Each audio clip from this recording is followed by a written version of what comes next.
So Rob, your press release this week that has been making, again, I like to say making waves.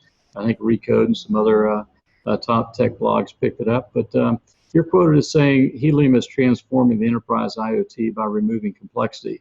Why don't you tell us a bit about how you're doing that and the specific problems you're solving, and then we'll talk about some of those vertical markets. Yeah, I think that's a really good question. I think it's really good to draw out what's different about Helium. And one of the things that you'll find, both from looking at the press release, I hope, and we hope to tease it out in the conversation, is that we've taken this approach of blending hardware and software. But one of the observations that we had at Helium was it's very difficult to connect and then interact with things in the physical world because the tools that we have are not really the same as the tools we have in the cloud. Think of all the things if I'm building a cloud application that I can apply. I can apply AWS, and I can use Node.js, and I can use Ruby on Rails. All these things that there's billions and billions of dollars of commerce around that let me run fast. And as we all know in today's economy, the companies that run the fastest are the ones that are going to be successful. You get out to the hardware world, and we have sometimes what I call the doubly wall, which is that you get out to the edge of the network, and we're still using the same tools that we were using, frankly, 30 years ago. I'm writing stuff in C and Assembler, and I'm doing firmware updates as a big blob all over the place. It's not really changed since I was in school, and I'm kind of old, so that's a little sad. So what we thought about is, well, how could I package frameworks at Helium? We said, how can we package frameworks that make it so we could run as fast as at the edge and integrate that physical world into my running system so that I can do machine learning, and I can build expert systems, and I can make great user interfaces on top of it. So we're focusing on making it be a software-driven approach rather than just a hardware. And that's tough because the hardware is still important. It's still important to get a year battery life out of sensors. It's still important to manage the radio resources properly. But everybody doesn't have to start from scratch to do that. And that's part of what we're trying to change. So you talk about intelligence at the edge, and you mentioned Helium sensors. Just to clarify, are you in the sensor manufacturing business? And then the natural follow-on question is, how do you start integrating your sensors into the design element of the physical world? Good question. So right now what we're doing, because we want to show the end-to-end system, is we are actually building all the way out to sensors ourselves. And to us, a sensor is not just the physical sensing device. For example, for temperature, it's not just the thermistor. We use other people's thermistors and humidity sensors and soil sensors. Mm-hmm. What we've packaged up is a radio package, which is what Helium started doing at the very beginning, and also a compute package with a runtime on it and a scripting environment, so that it's easy to reprogram what happens at the edge. So I'll give you a really straightforward example, and it seems trivial, but it's actually really powerful. Say you have a sensor that at the beginning you're not sure how the temperature really acts on this thing you're measuring. Maybe it's a piece of equipment that you don't know its normal behavior yet. You can, at the very beginning, take a lot of readings and maybe run that through some learning algorithm. And then sort of the old design pattern is the sensor would be dumb, and you'd shove that all the way back up to the cloud, and the cloud would always do the intelligence. But the problem is if I want that sensor to last a long time, if it's battery powered and wirelessly connected, I actually want to reduce the amount of communications that I have. So what I can do in the Helium environment is actually look at that flow of data, learn about it, build a model, and express it in that programming language, and then push it out to the edge. And that's what we mean by a smart sensor. It's a sensor that can be taught, it can learn, it can improve over time, just like we do our cloud applications. Mm-hmm. And then all of a sudden that sensor goes from send me all the data every minute to record all the data every minute, send it to me every day, unless this anomaly happens, and here's the pattern I want you to look for. And it could be as simple as outside this range, or it could be something outside of this range for more than 5 minutes, or anything that you can express. And that's what we've done in the Helium framework for smart sensing. Now, are you partnering with the module manufacturers, or are you, tell me about your go-to-market strategy. So right now our go-to-market is we're demonstrating the power of the platform by actually delivering an end-to-end solution for refrigeration monitoring, and we're targeting hospitals and pharmacies and anything that has high-value refrigerators, basically refrigerators with lots of valuable stuff inside, like vaccines or medicines or maybe even sushi meat, right? I don't even know if you say sushi meat or just say sushi. The idea being that over time, we will actually partner with module and sensor manufacturers who put the runtime into the system, and then they'll use the rest of the power of the Helium cloud to manage the network, manage the compute, and actually create business insight based on that data. Got it. We talked a few minutes ago about the Germany Industry 4.0 initiative, and over the last 6 months, you've heard the Bosch CEO. By the way, they make a lot of refrigerators and they make a lot of sensors too. Talk about digitizing their company. So do you envision becoming integrated in the manufacturing process of those type companies, or do you envision more of an aftermarket sensor that's being attached to the physical target markets you're pursuing? I think we'd love to be designed in, and that's actually what our long-term goal would be. But right now, we want you to be able to basically paint your world and make sense of your world with the Helium sensor. So we want to make it so you can do this as easily as taking a Helium sensor out of the box, pulling the battery tab, and sticking it where you need to stick it so you can start measuring. I think over time, the value of the platform will show itself, and we'll probably open up more parts of the edge so they can grow our ecosystem. But that is part of our plan, is to, over time, be integrated in so that people can actually gain insight more easily. That's a long product cycle, though. So, and we're a little startup, so we're gonna keep plowing ahead with something that works right now. And how about the wireless connectivity? Tell us more about the frequencies you've selected and how you see that platform evolving over time. Well, just like at the edge of the network with our sensors, we view what we have on the wireless side as being a very valuable part of the whole solution, but we also recognize that there are lots of radio technologies in the world and there's an ecosystem there.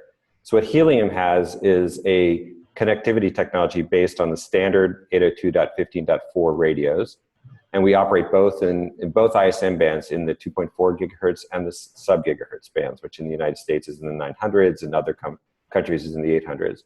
And we'll actually select the best band out of our FCC certified module to actually for the best coverage and bit rate. And so what we do is we get really good coverage without having to worry about meshing or other complex network topologies. In dense urban, we get about 2 to 3 city blocks. So around here, when we do our testing in San Francisco, and some of the trials we've done, people have commented about it's the best range 15.4 radios that they found, and we've worked very hard on that. But over time, we also may build Wi-Fi sensors. We may use something with Thread or Zigbee. It just depends on where the market economics drive us. What we care about is that it works for our customers, and that's what we're going to focus on. And do you see, right now you're showcasing the end-to-end solution, do you see over time continuing to offer a cloud analytics sensor solution? I think so, because our analytics platform will also have an ecosystem around it. So the hard part about getting these things going is thinking about how to program sort of the flow of information. And one of the articles that was just written about Helium sort of implied that we were doing this special time series database. We actually aren't, but we are thinking about time series data very specially. So in some of the big data initiatives, like I'll give an example of Google Flow that was just announced. The focus is on how real-time data flows through, and you can combine historical data. And what we've done in Helium is build that pipeline of compute in a framework that reaches all the way to the edge. So remember when I talked about at the smart sensor, how you can reprogram them, you're still programming part of a data flow pipeline, right? And I can move that computation in and out of the cloud depending on the application.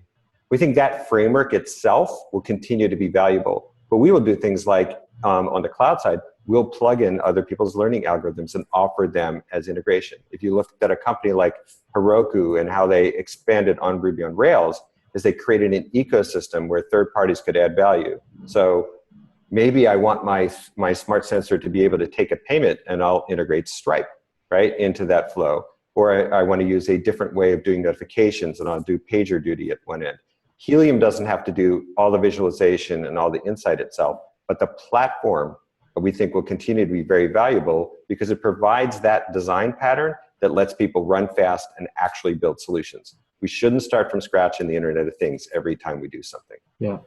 Talk about how you address security concerns. Well, we took security very, very seriously from the start. So our module actually has a chip on it that stores a root of trust. It's a certificate key, and we use that actually to authenticate to the network and the network to authenticate back so that we can actually have end-to-end security. One of the things we wanted to be very clear about is that security is not just encryption. It actually has to do identity and authority. We think over time there we might integrate with other security providers that work in large enterprises to integrate into their key management systems as well. But the security architecture of Helium sort of basically is built on top of this idea that it has to be secure. I'm chuckling, not at, but we had a panel 2 weeks ago here in Austin. We had folks from Silicon Labs and Gemalto and National Instruments and a tech analyst. And during the course of the conversation, we were talking about agriculture and the thought of having robots that are more robotic field yields and that sort of thing. And then the comment came up about drones supervising the robots. And so when I heard your comment about securing and authenticating the physical world, how do you authenticate a refrigerator? How do you authenticate something like that? Just help me understand that.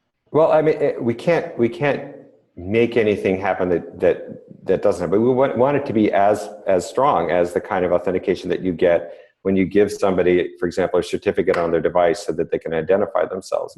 Similar to what you do in other large-scale radio systems or other computer systems, like how you might log in with two-factor authentication into a cloud service. So at best, imagine this scenario. Like I can remember when we first did app stores at Qualcomm, the one thing we made sure of is that we couldn't stop anybody from perhaps doing something a little bit weird in an application, because you can't find everything. If you're a good programmer, you can obfuscate something, but we can know who you are because you've had to prove it and sign that application. So you should think of it similarly that way. I mean, our test case was for Helium. If I want to send a control message that says open the gas valve, I shouldn't just take that because it came over the air. I should have authenticated end to end and said that command is coming from somebody that, at least using the current set of keys I have, which I built a whole infrastructure around key rolling and dealing with the fact that keys get compromised. All that major infrastructure we think about in Helium. And if I have that level of trust, I can build a system that is at least as good as what's out there right now. We will always be improving our security. That's a never-ending initiative. But we take it very seriously, and we think it is a core value of the platform. And it is hard to do in an embedded system. So we think we're actually adding value there. And would you consider yourself in the microprocessing business? Are you creating proprietary edge computing, or are you partnering with others or integrating other microprocessors and chips into your overall design? No, we do not consider ourselves silicon vendors at all. If anything, I would draw the analog to what Android did in the smartphone space, is that they made a framework available. Notice I didn't say operating system. They make a framework available that allows you to do things that you want to do and run fast. And in this case, for Android, it was handset manufacturers, and it very much changed the value chain, the distribution of profits. I mean, there's lots of companies that you can have a story about there that we don't need to go in here. So we see ourselves that way. This isn't about an operating system. It isn't about what RTOS runs on the M4 in our module. By the way, right now we're using a Freescale chip. We may use other ones in the future, and we're open to using any. But the framework that we've built on top of them allows you to program these things independently, and it allows you as a person who's trying to write business intelligence to not think about it. And that's what I sort of keep alluding to about starting from scratch. So many people say, they come in and they say, I have this great idea. It involves the physical world and IoT. I know exactly what to do. And then they spend all their time running sleep management and power management, which they're not experts in. So we're experts in that.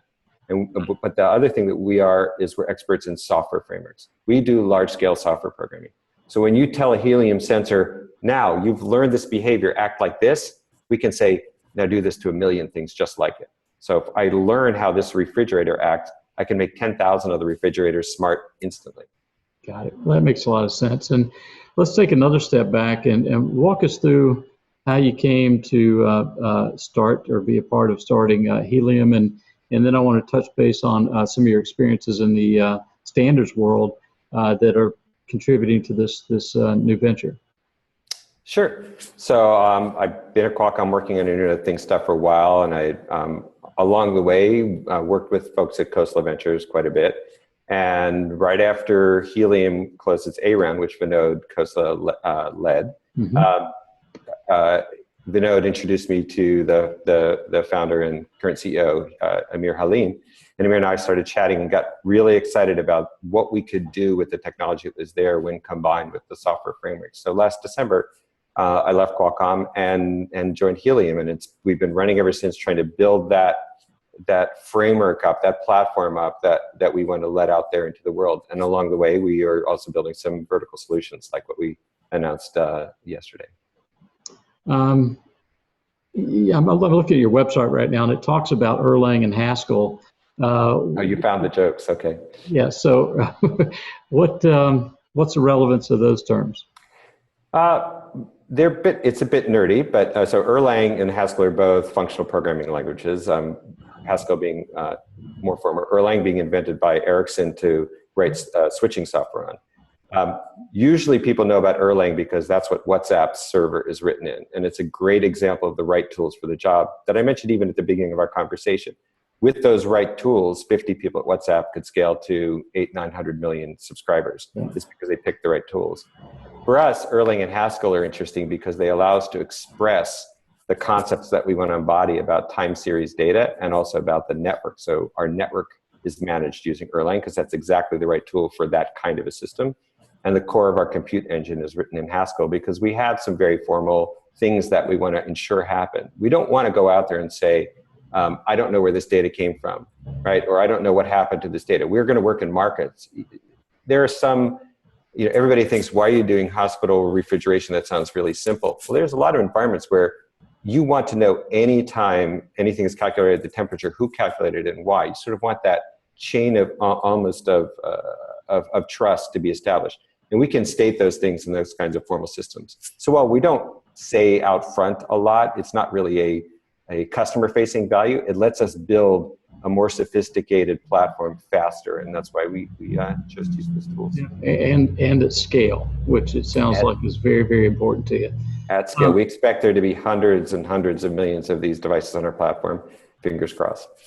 Now, final question: how do you differentiate yourself from some of the API type platforms that are out there? You mentioned your framework. They talk about being API platforms that'll connect to a lot of different things. Help me compare and contrast a company that's out there as an API company versus what you guys are doing.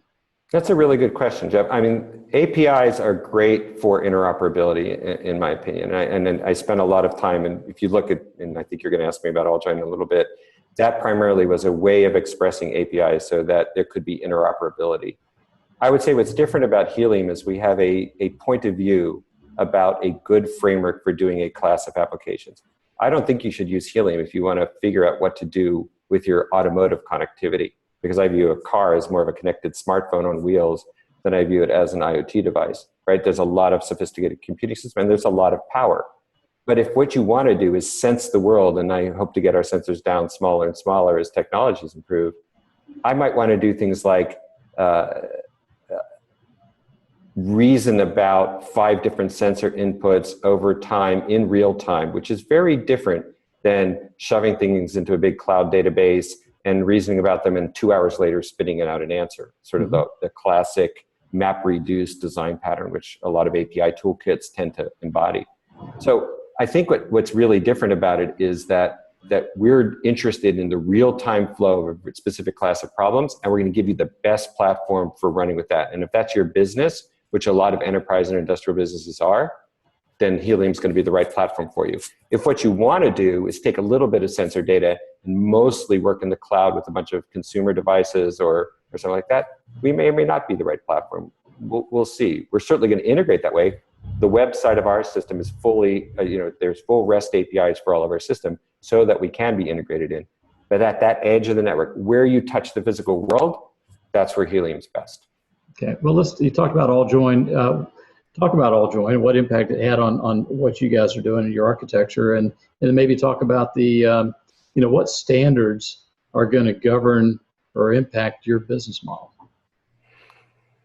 Okay, that's a good question. So I'll touch on AllJoyn a little bit. So a lot of certainly the design of Helium itself is independent of AllJoyn. AllJoyn was really about local device discovery and a dynamic device discovery. But the things that it has in common with Helium's architecture is that both AllJoyn and the Helium systems deal with things at the edge, things that are messy and ad hoc, and you have to figure out what you're going to do.